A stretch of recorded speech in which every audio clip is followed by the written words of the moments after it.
अस्सलाम वालेकुम रहमतुल्लाहि व बरकातहू। आज जो हमारा टॉपिक ऑफ डिस्कशन है वो हमारा सेकंड पार्ट है ऑर्डर 6 का। और रूल जो हम डिस्कस करने लगे हैं वो है presumptions of law. Neither party need in any pleading allege any matter of fact which the law presumes in his favour or as to which the burden of proof lies upon the other side unless the same has first been specifically denied. Consideration for a bill of exchange where the plaintiff sues only on the bill and not for the consideration as a substantive ground of claim. अब इसके अंदर जो चीज़ आती है वो ये है कि वो चीज़ें जिसे लॉ ऑलरेडी प्रोज्यूम कर चुका है आपके फेवर में, उसको तो प्रूव करने की ज़रूरत नहीं। तो उसको प्रूव करना या उसकी डिस्कशन करना या उसके बारे में पर्टिकुलर्स ऐड करना उसका कोई मकसद नहीं होता, क्योंकि लॉ ने ऑलरेडी उसे ठीक प्रोज्यूम किया होता है। तो इसमें सिंपली ये चीज़ बताई गई है कि वो चीज़ें जो कि डिनाइड के काबिल हैं, यानी कि आपने जब बतानी है तो दूसरी पार्टी ने उसे डिनाई करना है, तो फिर आपने एज अ प्रूफ कोई चीज़ पेश करनी है कि ये ऐसे ही है जैसे मैंने ये चीज़ लिखी हुई है। लेकिन अगर इस तरह की चीज़ है जिसके अंदर ऑलरेडी अंडरस्टूड है या कुछ एडमिटेड फैक्ट्स हैं, तो फिर उसको प्रूव करने की ज़रूरत नहीं है प्लीडिंग में। अच्छा जी, अब रूल 14 है वो हमें प्लीडिंग के बारे में बताता है। Pleading to be signed. Every pleading shall be signed by the party and his pleader, if any, provided that where a party pleading is, by reason of absence or for other good cause, unable to sign the pleading, it may be signed by any person duly authorized by him to sign the same or sue or defendant on his behalf. यानी कि pleading sign होनी चाहिए, ये इसका एक essential element है कि pleading signed हो। अब कौन साइन करेगा? उसका प्लीडर या वो शख्स खुद साइन करेगा। उस प्लीडर की तरफ से भी होनी चाहिए और उस पर्सन की तरफ से भी होनी चाहिए जो कि प्लेंटिफ है। हाँ, अगर वो शख्स किसी भी वजह से साइन नहीं कर सका, कोई अथेंटिक रीज़न है, कोई गुड काज है, या जिसमें उसकी कोई भी मेलाफाइड इंटेंशन शो नहीं होती, तो फिर कोई ऐसा पर्सन जिसको वो अपनी जगह ऑथोराइज्ड करता है तो वो पर्सन सिग्नेचर कर दे तो भी ओके है। उसके बाद आता है रूल नंबर 15 जो कि वेरिफिकेशन ऑफ प्लीडिंग से रिलेटेड है। Save as otherwise provided by any law for the time being in force, every pleading shall be verified at the foot by the party or by one of the parties pleading or by some other persons proved to be satisfaction of the court to be acquainted with the fact of the case. अब इसके अंदर जो अहम चीज़ें हैं verification of pleading में, वो ये चीज़ आती है कि ये हमारी जो प्लीडिंग है वो वेरीफाइड होनी चाहिए।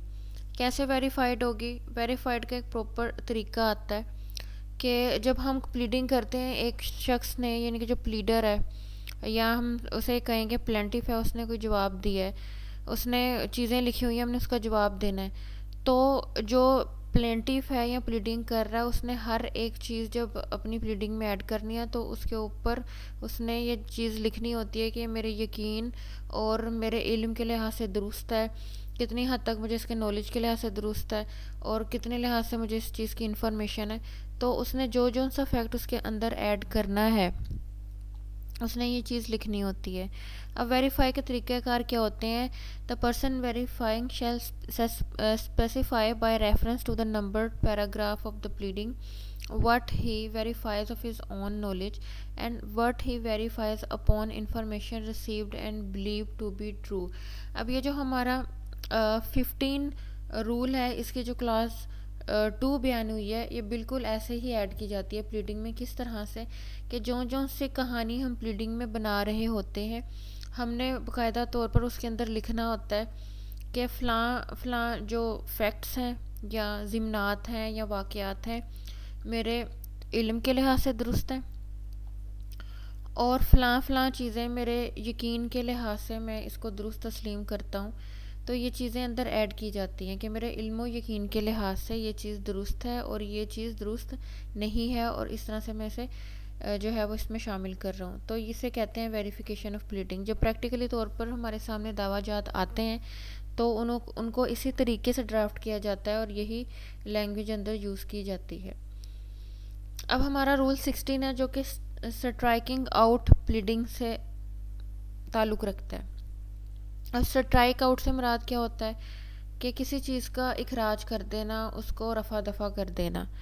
तो इसका सिंपल मामला ये है कि जब आप कोई भी चीज़ अदालत के सामने रख रहे हैं और अदालत उसे देखती है कि ये चीज़ जो है वो अननेसेसरी है, या स्कैंडुलस है, या फ्रिवलस है, या विक्सेशियस है, या इसके लिहाज से जो है प्रेजुडिस को जो है हवा मिलेगी, या ये किसी तरीके से डिले करेगी फेयर ट्रायल के अंदर, तो वो खुद इसे स्ट्राइक आउट कर देती है। और स्ट्राइक आउट का जो है वो कौन सी स्टेज हो सकती है, तो ये लिखा हुआ है द कोर्ट में at any stage of the proceedings.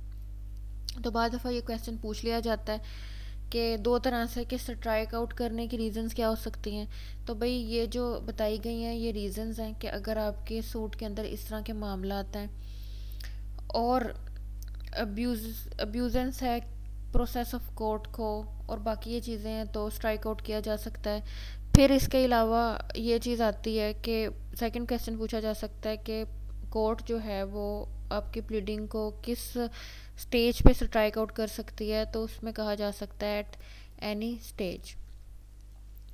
अब हमारा आता है rule number 17, amendment of pleading. Amendment of pleading जो है वो किस तरह से की जा सकती है।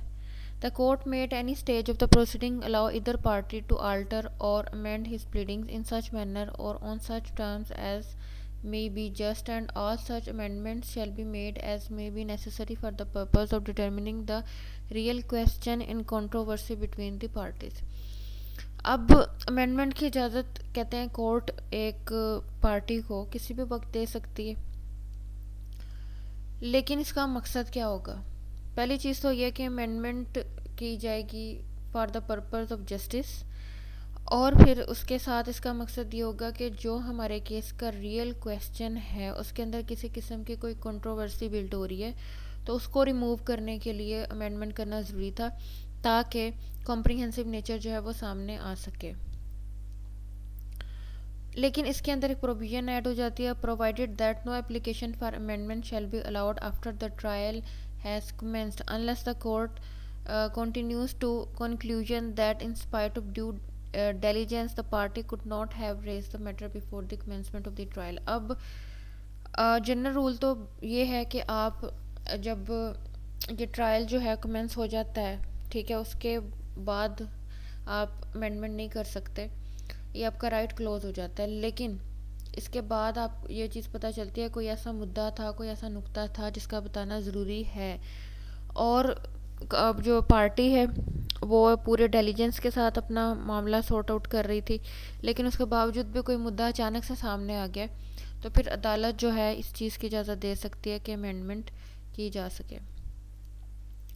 रूल नंबर 18 है failure to amend after order. अब पहले उन्होंने बताया कि ट्रायल भी कंप्लीट हो जाए तो भी अमेंडमेंट नहीं हो सकती, और ऑर्डर हो जाए फिर तो बिल्कुल नहीं हो सकती ना।